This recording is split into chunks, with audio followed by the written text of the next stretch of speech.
Од вчерашното рочиште за Талир до денешното за ТНТ Милијан Киевски заврши во болница и повторно беше вратен во шутка. Ова не е живот, искоментира, откако на денешното рочиште за кинеските автопати доби совет од обвинителката од СЈО Лиле Стефанова да не си го уништува сам животот со гладување во затворот. Неговиот адвокат вели дека Јанакиевски вчера завршил во болница поради здравствени проблеми со бубрезите, но не исклучува тоа да е последица на штрајкот со глад. И покрај влошувањето, продолжил со одбивање на храна, вели адвокатот. Јанакиевски сака да испрати порака на Револт кон мерката притвор, која беше непотребна, бидејќи 2 години е достапен на судот, обвинителството и полицијата, вели Еленко Миланов.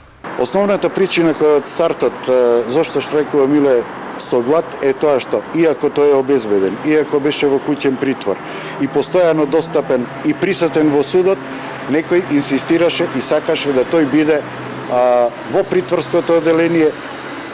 А која би било причината да биде во притворското оделение кога се друго можеше да се обезбеди? Или со мерка за забрана за комуникација со одредени личности, а доколку ја повреди, тогаш веќе можеме да зборуваме за основ за определување на построга мерка. Во овие околности сметам дека за оваа мерка немаше услови. Кривичниот суд повторно ќе одлучува за притворот на Јанакиевски за половина месец, кога истекуваат 30 дена од мерката. Неговиот адвокат размислува и порано да иницира ревидирање на притворот. Екс-министерот за транспорт и врски прв пат влеза во притвор во ноември минатата година на барање на СЈО поради опасност од бегство за случајот Титаник, а пред нова година беше пуштен во домашен притвор.